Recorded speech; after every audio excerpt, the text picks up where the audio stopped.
The New Year's artistic performance at the end of the first semester of sophomore year was something I wouldn't have wasted my time on if it weren't for the teacher's strict requirement for all students to attend. However, Tom's performance completely surprised me. He appeared as the final act, and the dynamic music combined with his highly energetic dance moves instantly elevated the atmosphere in the venue. The girls in the audience were screaming in waves, especially when he made the "I love you" gesture at the end, which caused quite a stir. I instinctively looked at Mary and found that she had already stood up, her gaze fixed tightly on Tom. Her fair little face had turned red with nervousness and shyness, like a ripe cherry. At that moment, I didn't even realize that Mary's heart had quietly been captured by Tom. Since then, Tom has always approached Mary, intentionally or unintentionally. Every afternoon, after the last class, he would be the first to help Mary prepare dinner. During evening study sessions, he often used the excuse of asking questions or borrowing notes to invite Mary to the empty seat next to him to study together. In my previous life, how could I tolerate someone taking Mary away from me? So the moment Tom handed Mary a love letter, I took action and completely cut off his thoughts. But in this life, since I have decided not to participate in Mary's life anymore, even though I feel a bit unwilling in my heart, I can only force myself to silently be a bystander. Ever since Mary and Tom went public with their relationship, she has started to keep her distance from me. We used to walk to and from school together, but now she never waits for me anymore. Several times in the morning, I saw Tom riding his bike with Mary. Their figures faded away in the distance in the morning light. They looked so close and intimate, laughing and chatting together. I thought I would be angry, but strangely, as time passed, my feelings for Mary seemed to slowly settle and gradually become dawn. In order to spend more time with Tom, Mary took the initiative to move from the front row of the classroom to the last row, becoming Tom's deskmate. When the homeroom teacher found out, she had a talk with her, and Mary simply said she was helping Tom catch up on his homework. Although the homeroom teacher valued Mary as an outstanding student, she was also concerned that the learning environment in the back row would negatively affect her. In the end, she firmly insisted that Mary move back to her original seat. Mary was very dissatisfied with this. In order to be with Tom, she began to frequently take leave from evening study sessions. Tom was an art student and didn't need to attend evening study, so they moved their time together from school to outside. Until one time, after evening self-study, I saw them kissing under the neon lights at the entrance. Internet CF by the roadside. At that moment, I could hardly believe my eyes. Mary, in order to fit into Tom's circle, dressed in a very unconventional way, wearing extravagant jewelry and heavy makeup. If I hadn't grown up with her, I really wouldn't have believed that the girl in front of me with smoky makeup was once Mary. In order to keep up with my studies, I doubled my efforts to review every day and gradually regained the study habits of my student days. During the midterm exam, I barely managed to maintain my position as the top student in the grade without raising anyone's suspicions. However, Mary, who had consistently held the second position in our grade, scored 159th this time, which was her worst result ever. After school, I saw Mary and her mom at the entrance of the staff housing area. For a top student like Mary, a sudden drop in grades would definitely prompt the homeroom teacher to invite the parents to school for a discussion. I knew that as long as both sides communicated a little, they would uncover the truth about Mary's skipping classes. Mary's mother scolded her, usually a very gentle person, but this time she was clearly upset, her voice loud enough to attract the attention of many people in the neighborhood. However, Mary appeared indifferent, as if she were not the one being scolded. I don't want to meet them, and just as I was about to turn and leave, I was called by Mary's mom. George, wait a minute. She quickly caught up to me, out of breath, and asked, "You must know the reason for Mary's declining grades, right? Please tell me, dear." I instinctively looked at Mary but received a warning glance from her. I had no choice but to say a few polite words and come up with an excuse to get by. Mary's mom knew that Mary and I had a good relationship and guessed that I was helping her hide something, so she didn't press further. She just sighed, reminded me to help Mary more, and then turned to leave. Mary did not follow but walked towards me. "Thank you." Her tone was somewhat stiff with a hint of a sulk I had never heard before. Looking at her familiar face, I suddenly felt a pang of pity in my heart. Just as I was about to consider saying something, she impatiently waved her hand. "I know what you want to say. Save it. I don't want to hear it."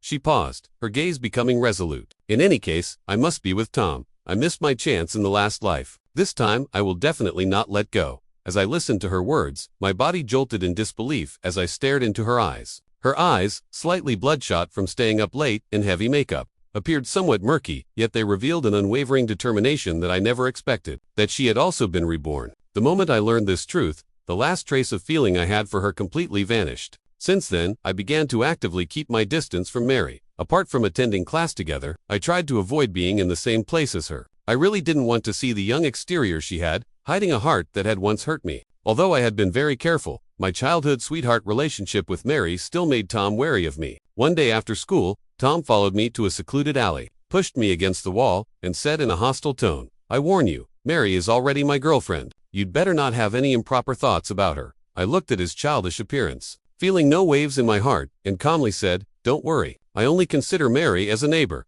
Remember what you said." Tom glared at me fiercely, and after throwing out a few more harsh words, he turned and left. I watched him walk out of the alley, and a group of boys immediately surrounded him, walking together with him. Time flies, and before we know it, the final exams have arrived. The final exams of the second semester of our sophomore year are very important to us, and everyone is frantically practicing problems, hoping to get a good start for our junior year. But Mary didn't care at all. Most of the time, when Tom was off campus for dance classes, she would be sprawled on the table sleeping. Only when Tom returned for class would she immediately perk up and chat intimately with him. The teacher talked to her several times, but not only did she not rein in her behavior, she became even more extreme, skipping classes more and more often. Classmates said they often saw her coming in and out of the dance studio, where Tom teaches street dance. Once, Mary was the focal point of the class, excelling academically with a cheerful personality and many friends, including several boys who had crushes on her. However, ever since she got together with Tom, her grades plummeted, and she began to clash with other female classmates out of jealousy, even threatening to find outside delinquents to teach them a lesson, completely transforming into a problem girl. The classmates all felt sorry for her,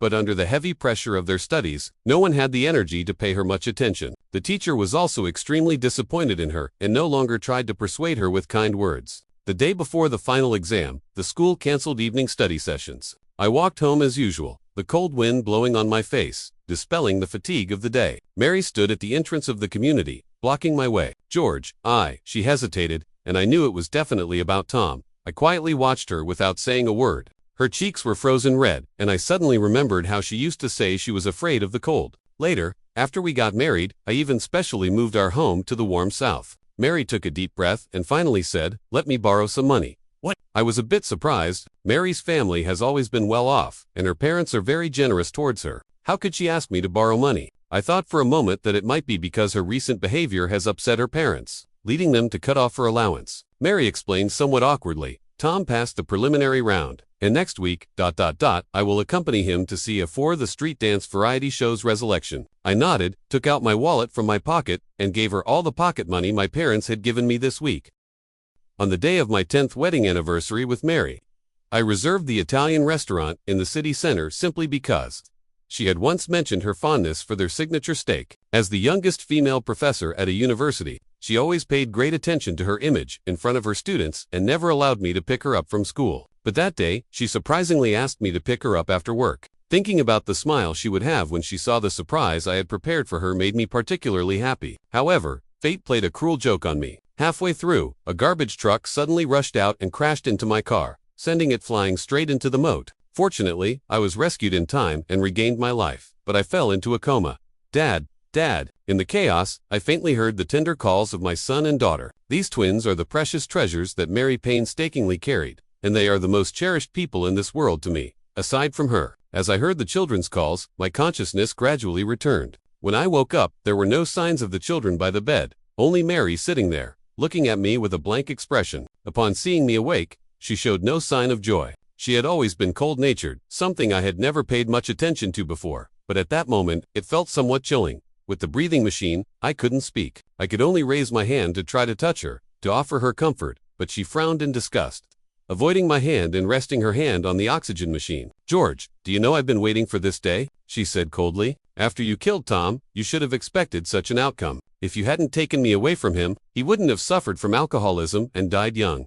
I haven't heard the name Tom in many years. I only know that he died and Mary was once sad about it. But I didn't realize that after all these years, she still remembers him so fondly. Even blaming his death on me, Mary had tears in the corners of her eyes. But she quickly curled her lips into a smile that was broken and sinister. "The garbage truck didn't kill you. That's fine. I can give you a ride." I stared at her in shock, and before I could react, she pulled out my oxygen tube. Without oxygen, my vision went dark and my body began to convulse. Seeing me like this, Mary started to laugh, and there seemed to be a hint of delight in her smile. I finally understood that all these years she was with me just to take revenge on me. I am unwilling to accept this and cannot believe that her companionship and love over the past decade were devoid of any sincerity. At least we still have our child. Thinking of the children, a spark of survival instinct ignited within me, and I wanted to raise my hand to press the call button. But Mary's next words completely shattered me. I forgot to tell you, the 2 children aren't yours either. They were born to me and someone else. Just the thought of bringing a child into this world for someone like you makes me feel sick. My heart sank to the bottom of the valley.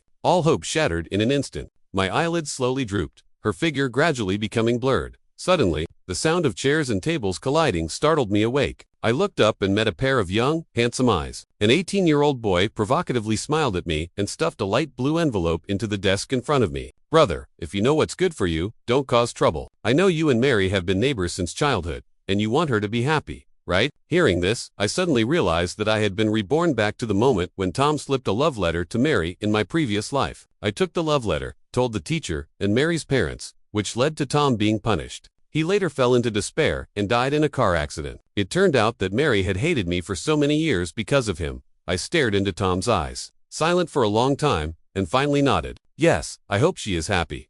This time, I decided to respect Mary's choice and no longer interfere in her life. Tom left contentedly. As I promised, I didn't touch that love letter. After gym class, Mary walked into the classroom with her rosy cheeks radiating youthful energy. My heart couldn't help but tremble, but it wasn't excitement, it was the pain of betrayal. "George, the teacher took us to play a basketball game against Class 8. In this lesson, you had a headache and took leave, so you missed the excitement."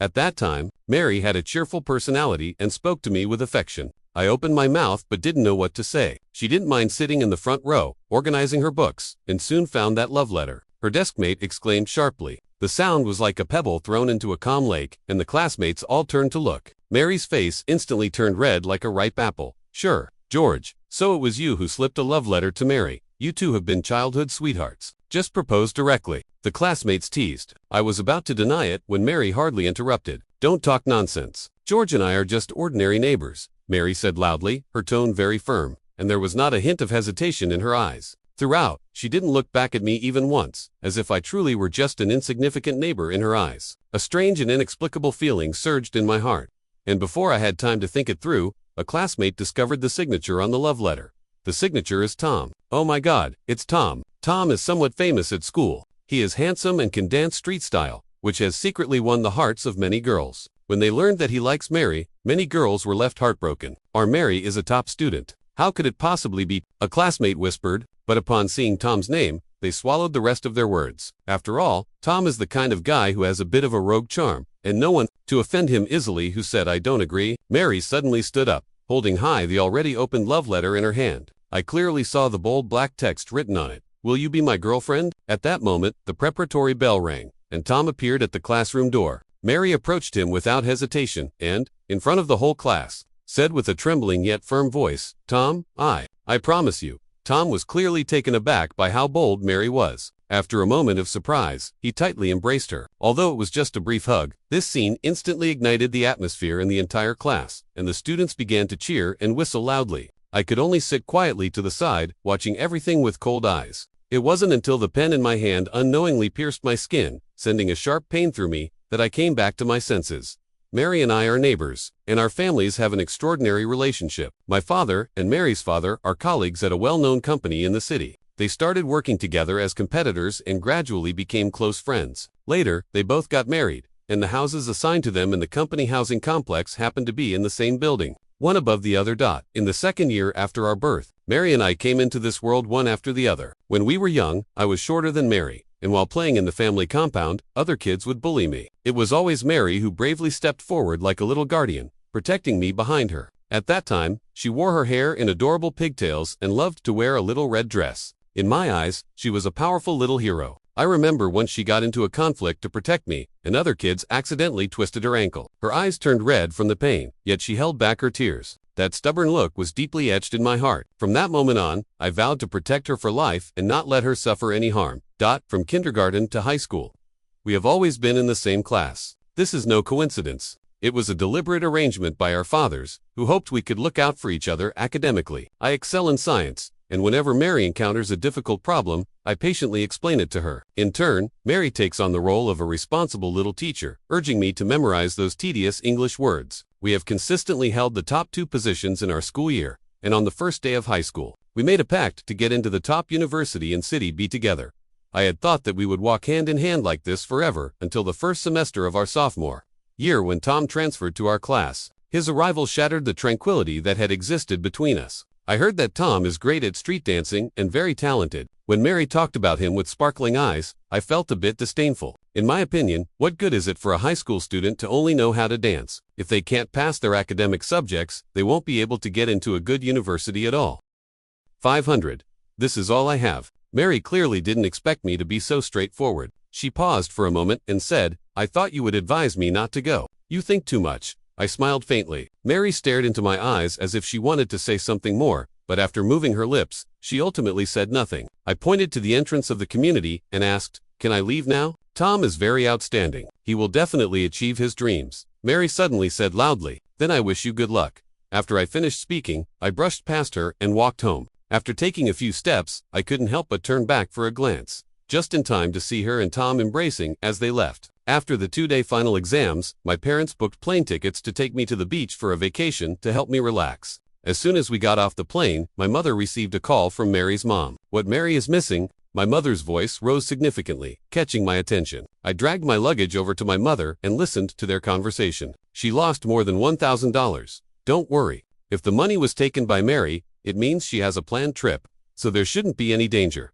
After my mother hung up the phone, she suddenly asked me, "George, do you know where Mary went?" I looked at my mother's worried eyes and truthfully told her that Mary might have gone out of town to accompany a classmate for a competition. My mother believed me and immediately called back to relay what I had said to Mary's mom. Because of Mary's situation, we didn't feel like continuing our vacation and hardly ended our trip to go home. It was only after we got home that we learned Mary's parents had already called the police. In just a few days, they seemed to have aged 10 years. One morning, a week later, I went downstairs to buy breakfast for my parents. As I passed by Mary's house, I saw her door slightly ajar, and I could hear intense arguing coming from inside. With a loud bang, the door was suddenly pushed open, and Mary rushed out. Her hair was disheveled, her face was weary, and one side of her face was severely swollen. Upon seeing me, she paused for a moment, then quickly ran down the stairs. The sound of Mary's mother breaking down in tears came from inside the door. I carried the breakfast upstairs and told my parents what I had seen. That Mary, this child used to be so sensible. How did she turn out like this?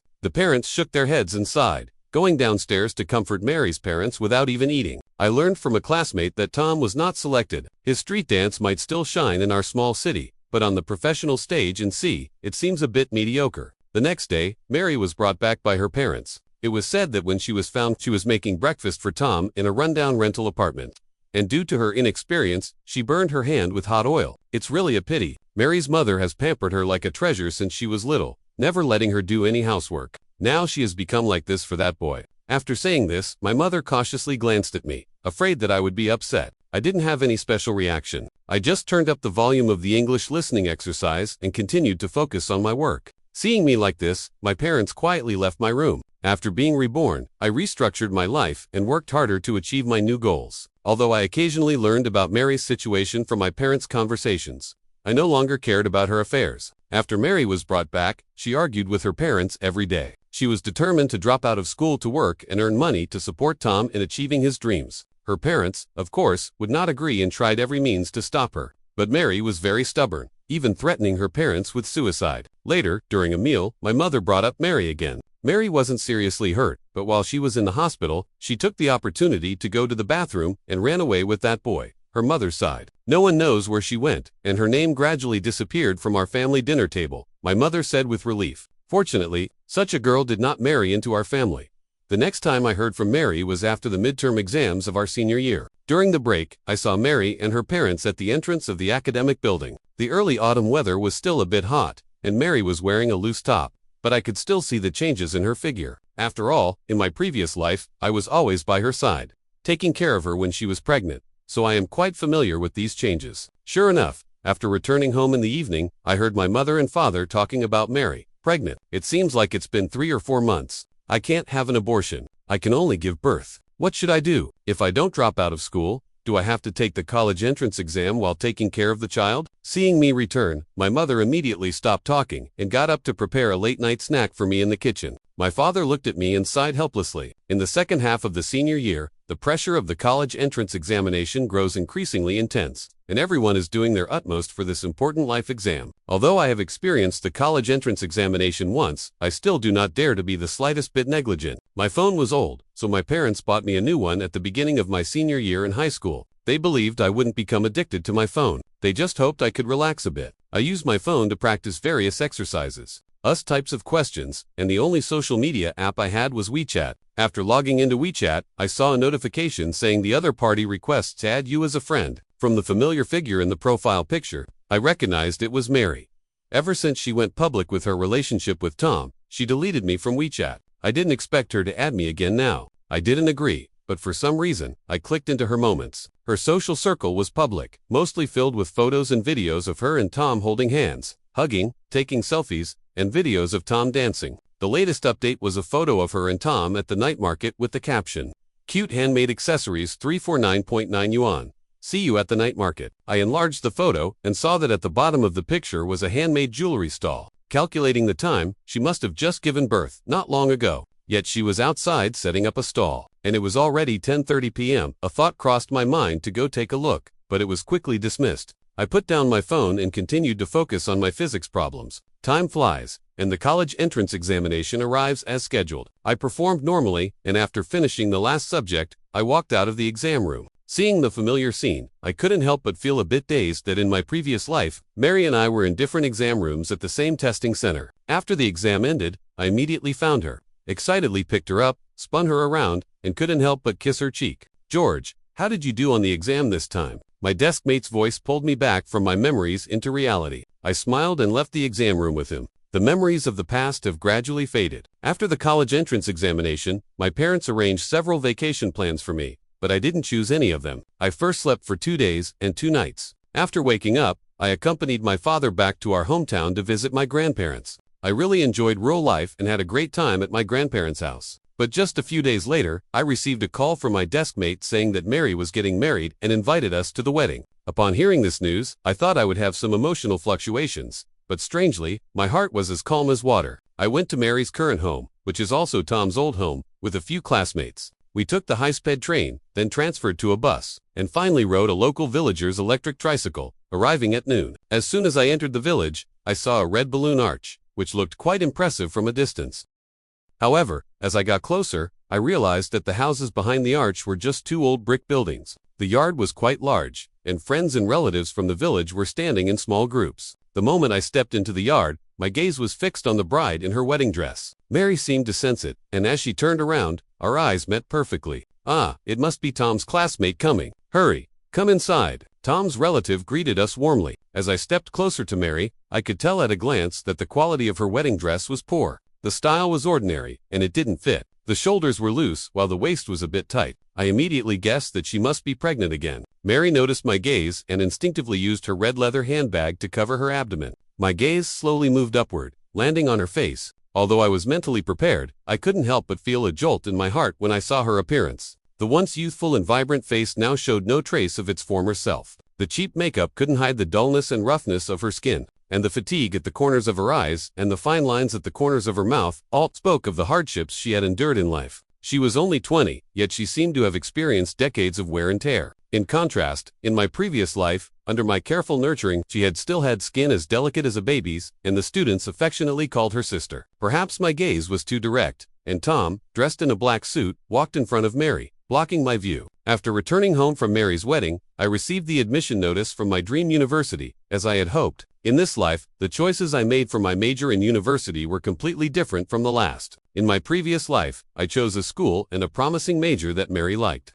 even though I had no interest in it, just to provide her with a better life. But this time, I decided to live for myself and applied to a prestigious medical school, pursuing my dream of saving lives. My parents were incredibly proud of me and held a grand graduation banquet at a large hotel in the city center, inviting all our relatives and friends. Mary's parents also attended the banquet. It had been a long time since we last met, and Mary's mother, who used to be a plump and prosperous-looking middle-aged woman, now appeared gaunt and had much more gray hair. "George, I have always known you are an excellent child. Congratulations," She gently patted my shoulder, and this action reminded me of the last life when I married Mary. She also smiled at me and asked me to call her mom. She looked at me, fell into a long silence, and after a while, with red-rimmed eyes, she sighed softly. If Mary hadn't taken the wrong path, perhaps she could have gotten into her ideal university, leading a completely different life.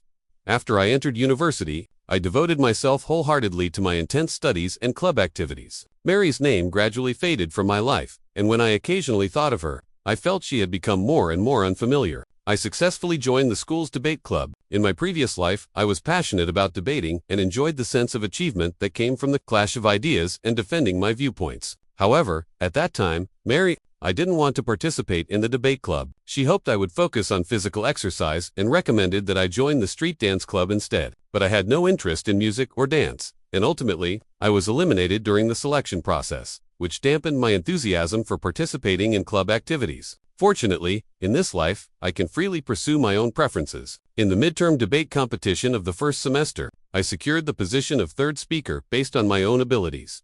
During the finals, the opposing third speaker was in direct confrontation with me. After intense exchanges, I successfully refuted their arguments, leaving them speechless. Their face flushed red like a frightened little rabbit. Seeing her expression, I couldn't help but laugh. In the end, our team won the championship of the debate competition. The opponents were clearly determined to win the championship, but unfortunately for them, they encountered us. After the competition, my teammates and I left the venue full of youthful spirit. The debaters from the opposing team followed behind us. Their momentum noticeably diminished, especially the third speaker from the opposing side, a girl named Lily, who occasionally glared at me with her round, shiny eyes. I found it amusing and turned back to look at her a few more times. Perhaps too focused on me, she didn't pay attention to her feet and missed a step, falling down from the stairs. I was not far from her, and with my height advantage, I managed to catch her in time, preventing her from getting hurt. When Lily broke free from my arms, her eyes were filled with anger, shame, and confusion, and then she hurriedly ran away, her speed resembling that of someone trying to escape from a big bad wolf.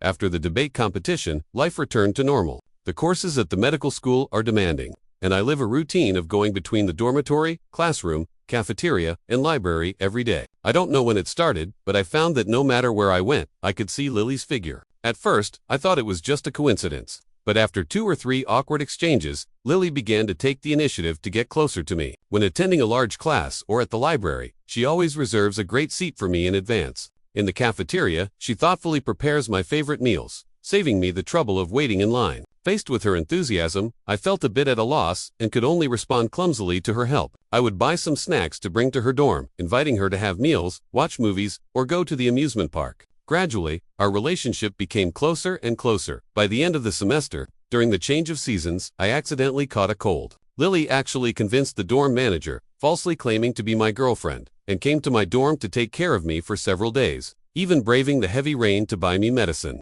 I recovered, but she nearly fell ill. My roommates jokingly called her sister-in-law, and it was then that I belatedly realized she was pursuing me. After experiencing Mary's betrayal, I am filled with fear towards new relationships and dare not start eyes. Moreover, Lily's cheerful and lively personality bears some resemblance to the former Mary, but I understand that she is an independent individual and cannot be compared to Mary. The first semester of freshman year ended, and winter break arrived, temporarily interrupting my time with Lily. After returning home, I suddenly realized how empty I felt inside, and it was then that I understood I had already fallen for this warm girl who was like a little sun. On Valentine's Day, I was lucky enough to grab a high-speed train ticket and couldn't wait to rush to the city where Lily was. The moment she saw me downstairs at her building, surprise flashed in her eyes, and she threw herself into my arms, without a second thought. At that moment, Lily and I officially confirmed our romantic relationship. In her city, we spent a wonderful day together. Even just being quietly together felt incredibly sweet and warm. After having dinner, I reluctantly bid her farewell and took the evening bus back home. The next day, I got up a bit late, and Mary's parents came to my house to pay New Year's greetings. After I finished washing up, I went to the dining room to find something to eat. I saw a plate of dumplings that my mom had left for me, still warm, so I picked up my chopsticks and started eating. At that moment, I accidentally overheard Mary's mom complaining to my mom. This is the first time in 6 months that I have heard from Mary again. Mary is having a tough time. She has given birth to 2 daughters in a row, and the second one was a premature birth, which caused her significant physical harm. Her mother-in-law is difficult to get along with, doesn't like her, and is even less fond of the 2 granddaughters, refusing to help take care of the kids for even a day. I offered to help, but Mary stubbornly refused to come back and let me take care of them. that Tom is not capable of much. He only has a good appearance and doesn't even have a stable job yet.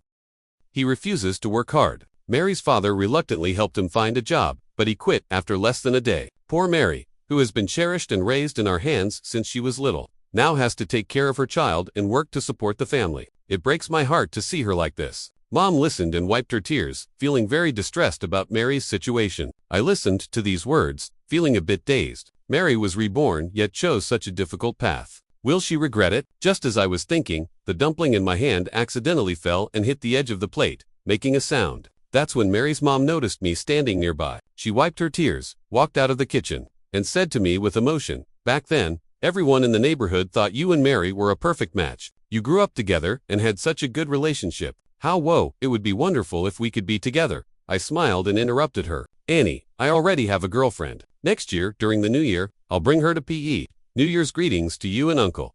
Mary's mother looked at me with a complex expression for a long time, awkwardly smiled, and returned to the kitchen to continue chatting with my mom. But the topic no longer revolved around Mary.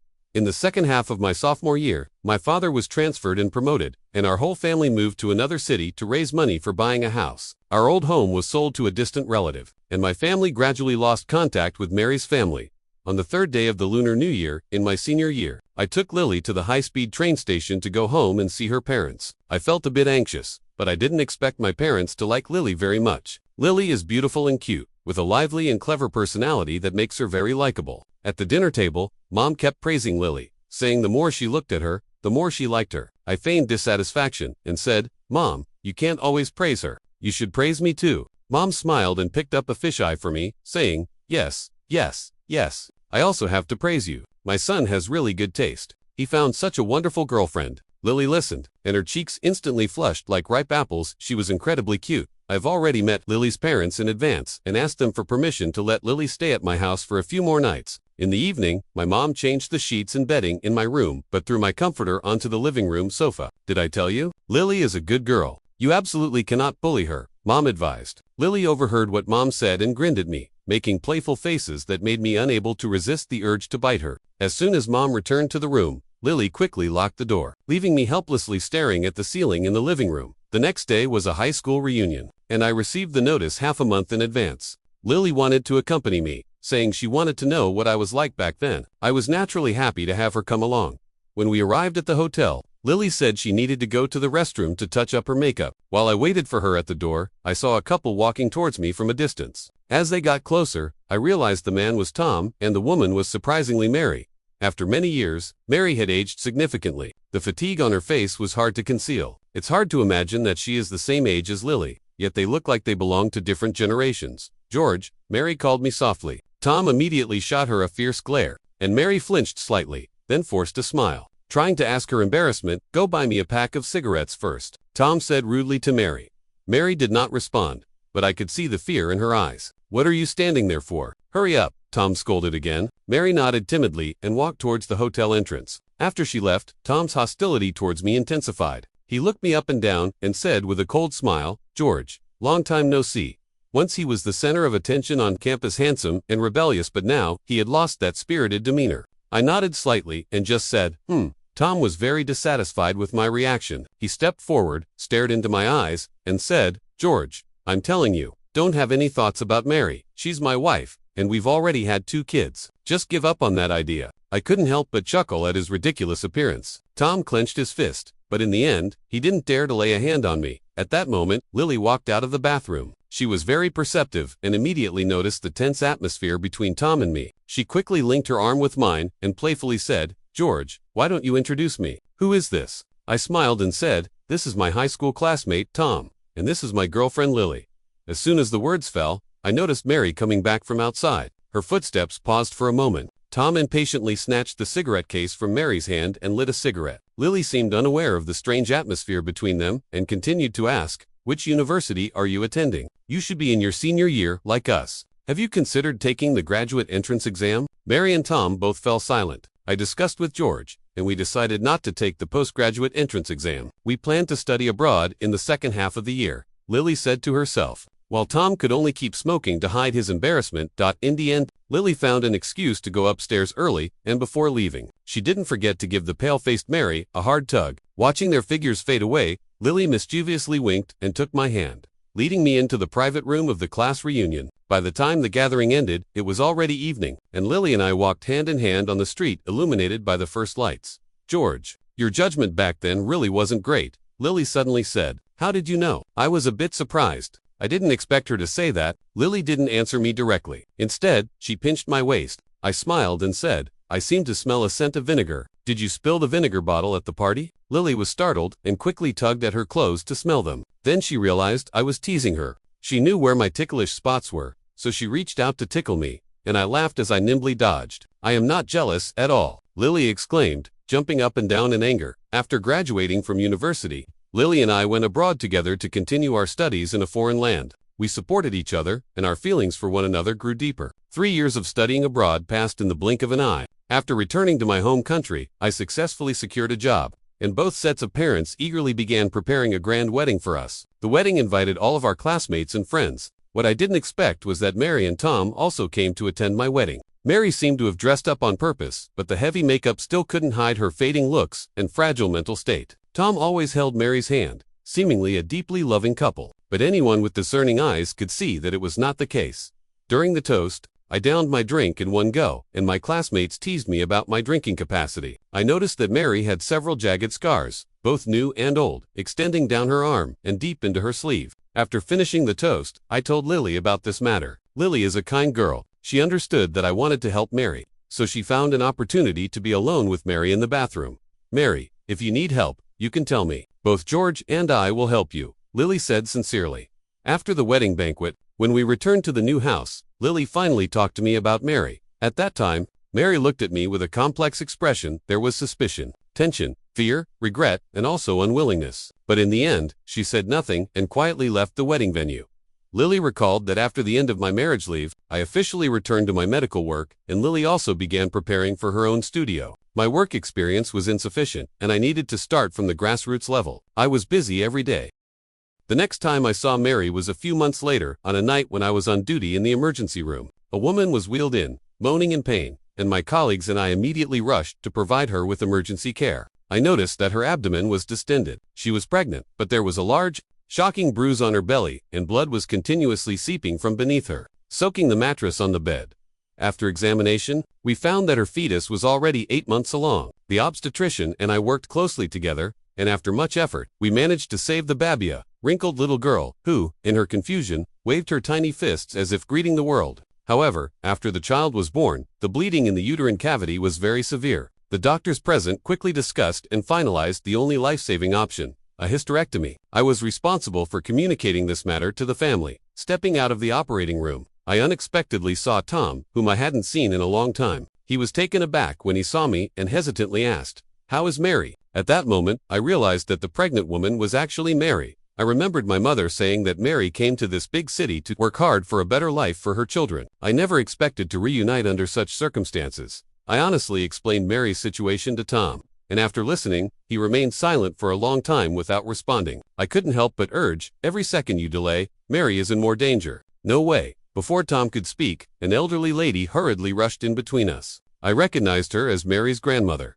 "Remove the uterus." "Absolutely not. I won't allow it." The old lady's attitude was domineering. "Another worthless child. If she can't give birth to a son, she has to keep having children. If the uterus is removed, how can she give birth? It can't be removed." She turned to Tom and warned sharply, "You're not allowed to sign." At this moment, the nurse came out of the operating room, urging that the patient's condition was critical and that the signature needed to be obtained as soon as possible. Seeing the strong attitude of the mother and child, I asked the nurse to hold them back while I quickly contacted Mary's parents through her mother. Fortunately, in the past 2 years, to support Mary, her mother had also moved to this city to live. Before long, my mom and Mary's mom arrived at the hospital. With my mom's support, Mary's mom trembled as she signed her name. Seeing that she couldn't stop it, Tom's mom began to throw a tantrum, trying to disrupt the medical staff from saving Mary. In the end, the security personnel escorted them out of the hospital. After several hours of rescue, Mary finally escaped life-threatening danger. With the consent of my wife Lily, I paid for a caregiver for Mary and covered the medical expenses. However, I never appeared in front of Mary from beginning to end,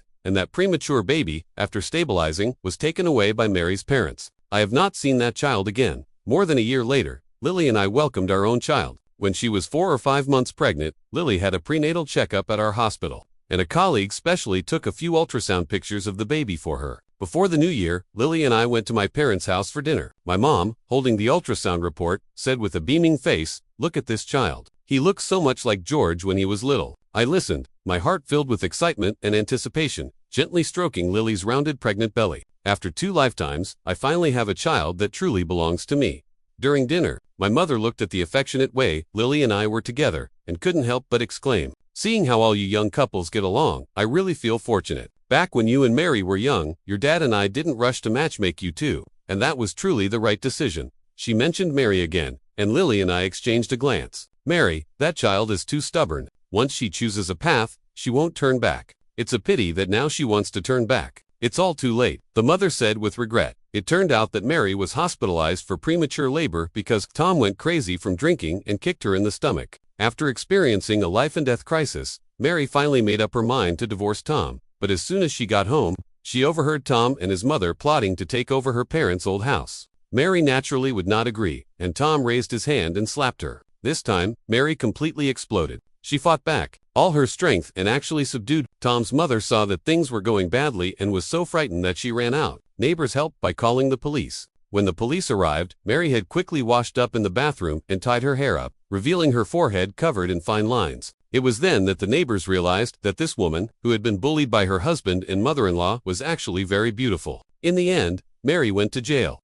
Lily and I used our connections to find her a famous lawyer through our parents. We introduced the lawyer to Mary's parents. The lawyer fought hard for Mary, and in the end, she received a 6-year sentence, which was the best outcome. When spring arrives and flowers bloom, I rarely have a day off, but I have to accompany Lily to the hospital for a prenatal checkup. The obstetrician colleague said that in just over a month, the baby will be born. After leaving the hospital, we went to a mother and baby store, carefully picking out little clothes and toys for the soon-to-arrive baby. Before we even got home, I received a call from Mary's father, who said that Mary wanted to see me. I initially wanted to refuse, but then I felt that the entanglement of our 2 lives should come to an end, so I agreed. Today happens to be visiting day, and it's also a rare holiday. After discussing with Lily, we drove directly to the prison in the suburbs. After completing the registration process and passing through several checkpoints, I found Mary already sitting behind the glass wall waiting for me. She saw me and instinctively wanted to stand up, but then she weakly sank back down. I picked up the microphone phone and sat across from her. She murmured with her cracked lips, her voice hoarse and tinged with tears, "George, I'm sorry. I regret. I looked at her and smiled calmly. It's all in the past. The bits and pieces of the time spent with her flashed through my mind. Back then, I always had endless things to say, whether it was about work or the trivialities of life. Even the small matter of sneezing on the road would be shared with her. But she always responded lightly, only engaging in a few words when the topic interested her. At that time, I thought she had simply matured and become more reserved. So I tried every means to make her happy, hoping she would chat with me more. Little did I know she had never loved me. My words were just disturbing noise to her. Today, looking at Mary's dim eyes behind the glass wall filled with unspoken words, I lost my interest in probing further. After waiting for a moment and seeing that she still didn't speak, I felt a bit impatient and hung up the phone, preparing to leave. At that moment, Mary suddenly began to frantically bang on the glass wall, shouting for me to turn around. It wasn't until I saw the guard's movements in the corner that I realized she was calling me. I had no choice but to sit back down, and the guard only released her after she calmed down, returning to his position. Mary stared at me intently, her eyes filled with urgency and madness. Questioning on the other end of the phone, "George, you've been reborn too, right? You must be." I looked at her without responding. "It must be, otherwise, why don't you love me in this life? Why don't you save me? Why?" She was almost hysterical. Looking at her, I felt a bit emotional, but I still answered seriously. "In this world, everyone must take responsibility for their choices. In my last life, I chose you and paid with my life. In this life, you chose Tom, so you must bear the corresponding consequences." A ray of sunlight streamed through the small window in the wall, casting light on Mary's face, pale as paper. In that moment, I seemed to see the shadow of the once youthful and lovely girl. She hadn't spoken for a long time. The microphone slipped from her hand, but she seemed completely unaware, just staring blankly at me. I hung up the phone again, got up, and left without looking back. I walked along the road towards the parking lot and saw Lily standing by the car, waiting for me from a distance. As soon as she saw me, she immediately raised her arms and waved joyfully. Her previously slightly tired eyes instantly filled with brightness. I quickened my pace and ended up running. The sun was bright and warm, and the spring breeze gently brushed against my cheeks. The person I love is waiting for me ahead, and the shackles that once bound me have been completely broken free. I walked with a light step, firmly on the path of life I have chosen. After I left, Mary was taken back to her cell by the prison guard. The prison corridor was dark and silent, much like her life long and without an end in sight. She knew that her life might just be spent in regret, and her past with George had completely become an irretrievable memory. In fact, on the day Mary was reborn and saw Tom writing a love letter that said, "Will you be my girlfriend?" she agreed without hesitation. After experiencing 2 lifetimes, hearing his confession again made her feel that everything was worth it. She gave up her once proud studies and bright future, her heart and mind filled only with the thought of spending her life with Tom. Shortly after they started dating, she devoted herself to Tom without reservation to support him in attending a street dance competition in City A. She didn't hesitate to set aside her pride and borrow money from George, even stealing cash from her home. However, Tom was eliminated in the semifinals. Mary, unwilling to see him sad, promised to support him no matter the cost. But soon, her parents forcibly took her home to prevent her from being with Tom. They locked her in her room. However, Mary seized the opportunity of a hospital visit for a suicide attempt to escape, embarking on a path of no return. Tom harbored resentment after losing the match, feeling that Mary had influenced him. After they moved in together, the burdens of life quickly weighed down on them. Tom spent his days doing nothing and grew increasingly impatient with Mary. After Mary became pregnant, she felt unwell, but Tom was off and not at home. One time, she was really uncomfortable and finally managed to get in touch with Tom, only to hear him complaining on the phone. If it weren't for that bad blood I made with you guys, I wouldn't have pursued her. Who would have thought she would be so unchallenging? It's a pity she's good for nothing but her looks." Sooner or later, at that moment, Mary's heart completely sank, but she chose to silently endure and worked hard to maintain his family. After the child was born, it was a girl. Tom's mother, who favored boys over girls, didn't even glance at her and left the hospital taking the gift she had brought with her. In the days that followed, Tom continued to neglect his responsibilities, and drinking became a daily routine. When drunk, he would resort to violence against Mary, leaving their 2 daughters often terrified and crying. Yet, Mary could only protect the children while trying to maintain Tom's image in their eyes. Until one time, Tom escalated his violence against Mary, leading to her being hospitalized while heavily pregnant. In the hospital, Mary dreamed, in the middle of the night, about the wonderful time she had with George, when the family was filled with laughter and life was warm and happy. After waking up, she was in tears and dialed George's number, only to hear the cold prompt reminding her that the man who once loved her deeply had been killed by her own hands. During her hospital stay, Tom and his mother never came to visit her. It was always her mother who took care of her with great care. After being discharged, Mary decided to divorce Tom, but she didn't expect to come home and hear them plotting to seize their parents' house. Mary was thoroughly enraged. She had a fierce confrontation with Tom, and in the struggle, accidentally injured him. Looking at Tom lying in a pool of blood, she did not run away, but calmly waited for the police to arrive. In court, the lawyer presented evidence of her years of suffering from domestic violence, which earned her a reduced sentence. She initially thought it was a lawyer hired by her parents, only to realize after being imprisoned that it was George who had been helping her from behind the scenes. During the prison visit, seeing that George had already moved on to a happy life, Mary was filled with regret. She knew that her life was completely ruined, and all of it was her own choice.